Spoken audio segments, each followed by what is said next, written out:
Imagine you are a star, not the brightest one, not the one that anchors any constellation, just a quiet light burning in the dark, and one night you realize nobody is looking at you specifically. They see the shape you help form, but not you. What would you do? Would you keep burning? In an old parable I return to often, there was a young star who began to dim, not from dying, but from a single dangerous thought. I am invisible inside the very picture I make possible. And so it pulled its fire inward. It faded, like a song no one asked to hear. I don't think this is a story about a star. I think it's a story about every person who has ever tied their aliveness to whether or not someone was watching.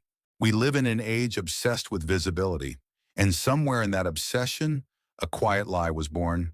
If no one sees it, did it matter? Marcus Aurelius wrote his deepest wisdom in private journals, never meant for anyone's eyes, alone, on a battlefield, for no follower. And yet those words outlasted empires. Aristotle called it eudaimonia, the soul acting in accordance with its highest nature. Not performance, not praise, just the doing of the thing itself. It never required an audience.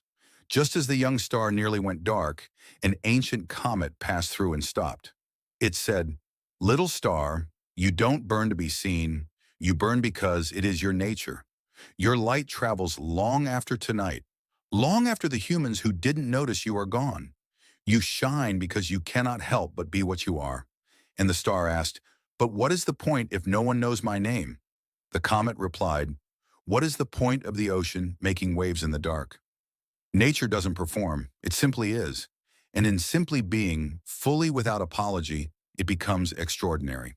Here is what I know to be true. The heaviest regrets don't belong to people who failed publicly.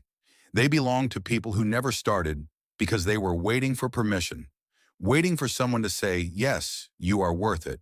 You may now begin." That permission was always yours to give yourself. So before you sleep tonight, ask yourself one question. What would I still do, even if no one ever saw it? Start there. That is where your real life begins. If this stirred something in you, don't scroll past it. Share it with someone who needs to hear it. Subscribe for wisdom like this every week and drop in the comments. What would you still do, even unseen? Until next time, keep burning.